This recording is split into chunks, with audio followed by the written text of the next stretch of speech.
Penso che il sindaco Brugnaro, quando ha pensato di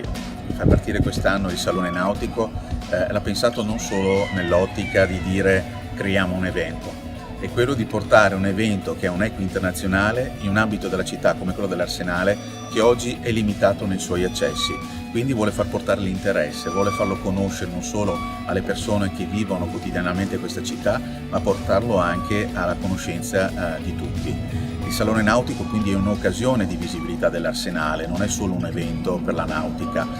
cosa che invece il sindaco lo sta pensando proprio perché diventi un appuntamento fisso per la città. Quindi vuole portare con l'interesse della nautica l'interesse della città e l'interesse dell'Arsenale. Avere un progetto sull'Arsenale in questo momento l'amministrazione ha già dei suoi strumenti urbanistici, addirittura pianificati prima ancora del trasferimento dell'Arsenale all'amministrazione comunale perché era ancora proprietà dello Stato.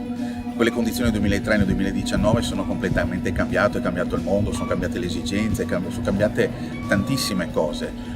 Quando è stato presentato il piano degli interventi ci sono state delle proposte, alcune sono delle idee fatte da alcuni cittadini, ma c'è anche una proposta di un intervento unitario, ma fa capire anche che gli investimenti sono molto importanti perché non si può fermare solo alla manutenzione di un compendio di questa amministrazione con solo le entrate delle locazioni che il comune riscuote annualmente, che sono irrisorie seppur molto interessanti le strutture che sono ospitate all'interno delle tese, ma ha bisogno di interventi di centinaia di milioni di euro. Quindi ci fa capire che effettivamente per rilanciare quest'area c'è bisogno di una visione totale, e la visione totale vuol dire anche la fruibilità totale dell'area, quindi farlo diventare una parte della città, dove le persone qui possono entrare liberamente in tutte le ore della giornata secondo quello che vorranno visitare.